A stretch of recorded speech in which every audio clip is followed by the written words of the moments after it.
फिजिकॉस Greek word है, Greek जुबान का लफ्ज है जिसका मतलब है जो क्या है, फिजिकॉस। ठीक है, it is a branch of science concerning the study about natural phenomena and properties of matter.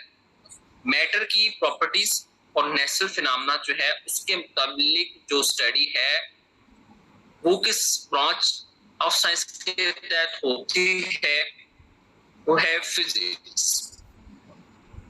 किए जाते, first is the force and motion, then wave, radioactivity, electromagnetism, heat, electric and electronics, light, forces and pressure. ये सारे जो basically fields हैं ये भी study किए जाते हैं physics. Okay, then we will come towards the physical quantities जो हम बेस क्वांटिटीज कहते हैं और ड्राइव क्वांटिटीज कहते हैं। ये फिजिकल क्वांटिटी एक ऐसी क्वांटिटी होती है जिसको हम मेजर कर सकते हैं, दैट कैन बी मेजर्ड।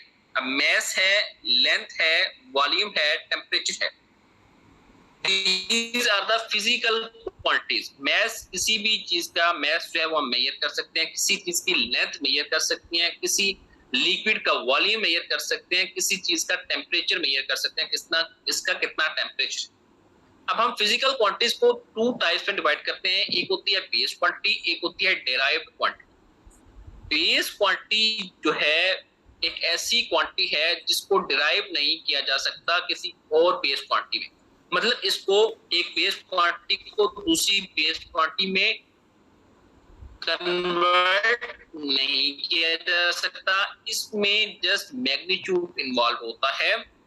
लेकिन जो ड्राइव क्वांटिटी है वो ड्राइव की जाती है, मतलब एक बेस क्वांटिटी है उससे एक डिराइव क्वांटिटी, एक क्वांटिटी ड्राइव की जाती है, उसको हम कहते हैं that is the derive quantity. ठीक है, कोई मल्टीप्लिकेशन करके करता है या डिवीजन करके करता है, लेकिन डिराइव करता है किसको, एक डिराइव्ड क्वांटिटी। कोई भी क्वांटिटी जो कि बेस क्वांटिटी से डिराइव की जाए उसको हम कहते हैं derived. Mass, time, temperature, electric current. अब लेंथ को हम एल से डिनोट करते हैं, मैस को हम स्मॉल एम से डिनोट करते हैं, टाइम को स्मॉल टी से, टेम्परेचर को कैपिटल टी से, इलेक्ट्रिक करंट को आई से। इनके एसआई यूनिट्स, एसआई का मतलब आपको पता है सिस्टम इंटरनेशनल यूनिट्स। अब लेंथ जो है वो मीटर्स में मेजर की जाती है, मैस जो है वो किलोग्राम्स केजीज में मेजर किया जाता है, टाइम सेकंड्स में, टेम्परेचर केल्विन में, और इलेक्ट्रिक करंट एम्पेयर में। इलेक्ट्रिक करंट को किस में मेजर किया जाता है, एम्पेयर में। Electric current ampere. अब एम्पेयर को हम डिनोट करते हैं ए से, केल्विन को हम डिनोट करते हैं के से, सेकंड्स को एस से, किलोग्राम को केजी से, और मीटर्स को एम से। तो बेसिकली बेस क्वांटिटी मैंने आपको पहले बताई कि बेस क्वांटिटीज कौन कौन सी है, लेंथ है, मैस है, टाइम है, टेम्परेचर है, इलेक्ट्रिक करंट है। ठीक है, अमाउंट ऑफ क्वांटिटी भी जो है वो बेस क्वांटिटीज में आती है। ठीक है, अब बेसिकली अब इनके हमने एसआई यूनिट्स देखने हैं। अब लेंथ है तो उसका एसआई यूनिट मीटर्स है। लेंथ को हम हमेशा कोई सी चीज की भी लेंथ तो हम कहते हैं कि फॉर एग्जांपल कोई कपड़ा है तो हम कहते हैं कितने मीटर है, मैस है कोई तो हम कहते हैं कितने किलो है, दूध फॉर एग्जांपल हमने लेना है, कोई चीज और लेनी है तो हम कहते हैं कितने किलो है, मतलब that is it's SI unit. Time को हम सेकंड्स में कहते हैं। ठीक है, टाइम को हम डिनोट करते हैं सेकंड्स में बेसिकली। अब सेकंड ही सबसे, मिनट या आवर्स में नहीं बल्कि सेकंड में, क्योंकि सेकंड ही एक micro, basically micro measuring phenomena. Temperature को हम केल्विन में, इलेक्ट्रिक करंट को हम एम्पेयर। फिर आ जाती है डिराइव क्वांटिटीज, जो किसी बेसिक क्वांटिटी से, बेस क्वांटिटी से डिराइव की गई। वॉल्यूम है, वी से डिनोट करते हैं। ठीक है, एम क्यूब इसका यूनिट है। डेंसिटी है तो रो से डिनोट करते हैं, केजी पर मीटर क्यूब। वेलोसिटी है जो स्पीड होती है, ठीक है, ms -1। ठीक है, ms -1 का मतलब क्या होता है, ms -1 के कितने मीटर्स एक सेकंड में कोई चीज मूव कर रही है, इसको हम वेलोसिटी कहते हैं। फोर्स है इसको हम एफ से डिनोट करते हैं और इसका यूनिट जो है एन है, मतलब इसको ऐसा यूनिट वैसे न्यूटन है। एक्सेलरेशन है that is denoted by a, small a, and its unit is ms -2 metre per second square.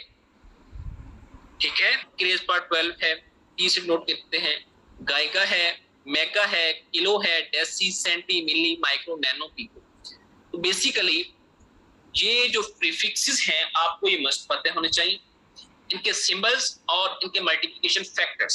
Value वही चीज है जो मल्टीप्लिकेशन फैक्टर है। बेसिकली मल्टीप्लिकेशन फैक्टर को जो है वो बेसिकली उसको सिंप्लीफाई करके आगे वैल्यू की फॉर्म में लिखा। अब टेरा है दैट इज 10 के पावर 12, गाइगा है 10 के पावर 9, मेगा है 10 के पावर 6, किलो है 10 के पावर 3, डेसी 10 के पावर -1, सेंटी 10 के पावर सेंटी का क्या है 10 के पावर -2, ठीक है। देन इज मिली 10 के पावर -3, माइक्रो 10 के पावर -6, नैनो 10 के पावर -9 एंड पिको 10 के पावर -12। तो आपको ये सारे प्रीफिक्स, सेंटी मींस मीटर का 10 के -2, मिली 10 के पावर -3। तो अगर आपको ये मल्टीप्लिकेशन फैक्टर्स आते होंगे तो एक तो आप मैथ के स्टूडेंट्स हो, आपको पता चल जाएगा, बेसिकली आपको आते होंगे, आई नो कि आपको आते होंगे, बट आपको इनके नामों के साथ इनके सिंबल और मल्टीप्लिकेशन फैक्टर्स मस्ट आने चाहिए। ठीक है, कोई मैथमेटिकल क्वेश्चन स्टैंडर्ड फॉर्म, हम उनको स्टैंडर्ड फॉर्म में लिख सकते हैं। ठीक है, ए को एक रिप्रेजेंटेशन दी गई है, मल्टीप्लाई बाय 10 के पावर n। 10 के पावर n का मतलब है कोई भी पावर हो सकती है, वो 1 हो सकती है, +1 +2 या -1 -2 या सो ऑन, कोई भी।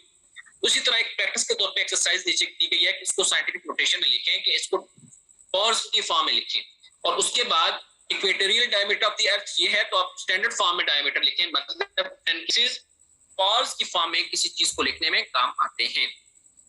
Then is the conversion units. आपने ये आपके लिए एक्सरसाइज है, आप इसको इसका स्क्रीनशॉट ले लें और आपने इनको कन्वर्ट करके ले आना है। इन मेजरमेंट्स को आपने कन्वर्ट करना है। 5.7 सेंटीमीटर है, आपको मैंने प्रीफिक्सेस बता दिए हैं, उसको मीटर में करना है। देन 1.5 किलोमीटर है, इसको आपने मीटर्स में करना है। 1.1 ग्राम पर सेंटीमीटर क्यूब है, इसको आपने किलोग्राम पर मीटर क्यूब में करना है। ठीक है, देन इज द 1.45 मल्टीप्लाई 10 के power -2 mega is the 36 kilometre per hour to metre per second up to 1 metre, few centimetre to up to 1 metre, few centimetre से लेके मीटर तक ये लेंथ को मेजर करता है। इसकी सेंसिटिविटी है 0.1 सेंटीमीटर, मतलब 0.1 सेंटीमीटर तक ये चीज को मेजर कर सकता है। ठीक है, तो सेंसिटिविटी का आपको मस्ट पता होना चाहिए, सेंसिटिविटी का आपको मस्ट पता होना चाहिए कि कितना मिनिमम ये मेजर कर सकता है।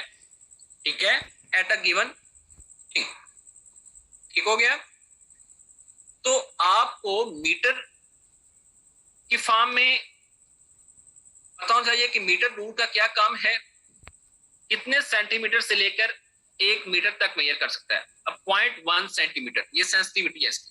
देन थर्मामीटर, ये टेम्परेचर को मेजर करता है, तो ये 1 डिग्री सेल्सियस या 2 डिग्री सेल्सियस तक मेजर कर सकता है टेम्परेचर, इसकी सेंसिटिविटी।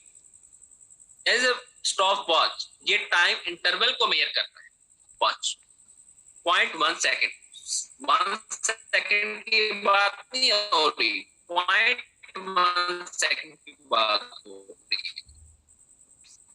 ठीक है, 0.1 सेकेंड के इंटरवल को भी एम मीटर इलेक्ट्रिक करंट को मेजर करता है और इसकी सेंसिटिविटी है 0.1 एम्पियर और 0.2 एम्पियर। डिफरेंट फॉर्म्स में आते हैं ना ammeter. Then is the voltmeter, ये पोटेंशियल डिफरेंस या वोल्टेज को मेजर करने के लिए काम आता है। दैट इज 0.1 वोल्ट और 0.2 वोल्ट, इसकी सेंसिटिविटी भी कितनी है 0.1 वोल्ट और 0.2 volt. Then is measuring tape, ये long distance circumference of round object को मेजर करता है। लॉन्ग डिस्टेंस और सरकारा डायमीटर जो है उसको मेजर करने के लिए ये काम आता है। ठीक है, मेजरिंग टेप, और इसकी सेंसिटिविटी है 1 सेंटीमीटर। 1 सेंटीमीटर तक ये मेजर कर सकती है। Then is the vernier callipers, ये आपने पढ़े होंगे। ये बेसिकली लेंथ को, डायमीटर को, इनर आउटर डेप्थ को ऑब्जेक्ट की with dimension of up to 12 centimetre. 12 centimetre तो इसका मैक्सिमम होगा, मिनिमम कितना होगा वो सेंसिटिविटी बताएगी। 0.01 सेंटीमीटर को भी मेजर कर सकते हैं। आपको इसका मस्ट पता होना चाहिए कि वर्नियर कैलिपर की सेंसिटिविटी कितनी है, लीस्ट काउंट कितना है। इसको हम एल लीस्ट काउंट भी कहते हैं, 0.01 सेंटीमीटर। क्लियर है? 0 mm एंड 25.00 mm। mm क्या है? It is millimetre. It is millimetre. इसकी सेंसिटिविटी कितनी है? कम से कम कितना मेजर कर सकता है? 0.01 mm और 0.001 सेंटीमीटर। mm is 10 के पावर -3, मिली is 10 के पावर -3 और सेंटी is 10 के पावर -2। ठीक है, और इसलिए सेंटी में एक ज्यादा जीरो है, बिकॉज इट हैज डिफरेंस। अब ये थिकनेस और डायमीटर स्मॉल ऑब्जेक्ट्स जो है उसको मेजरमेंट करने के लिए माइक्रोमीटर स्क्रू गेज जो हम यूज करते हैं, क्या यूज करते हैं? माइक्रोमीटर स्क्रू गेज, जो थिकनेस को या डायमीटर ऑफ स्मॉल ऑब्जेक्ट्स को मेजर करता है in range between 0.1 mm and 25.0 mm। Then is the, ये है जी माइक्रोमीटर स्क्रू गेज। ये इस शेप का होता है। कई दफा ये हो जाता है कि एक्यूरेसी होती है is how close the value of measurement to the actual value. अब ये है एक्चुअल वैल्यू, ये है उसके साथ जो मेजरमेंट वैल्यू। दो मेजरमेंट वैल्यूज हैं, एक एक्चुअल वैल्यू के बिल्कुल क्लोज है, इसको हम कहेंगे एक्यूरेट वैल्यू, और एक बहुत दूर है, इसको कहेंगे इनएक्यूरेट वैल्यू। ठीक है, जो उसकी एक्चुअल वैल्यू से क्लोज होगी उसको हम कहेंगे accurate. Then is the consistency, ability to register the same reading। Readings को, सेम रीडिंग्स को रजिस्टर करना कंसिस्टेंसी कहलाता है। फॉर एग्जाम्पल, आपने मेजरमेंट की, आपका जो अंदाजा था या जो आपको रिटर्न फॉर्म में मिली, अगर 4 रीडिंग्स बहुत डिफरेंट आ रही हैं, वो होगी इनकंसिस्टेंसी। Then is the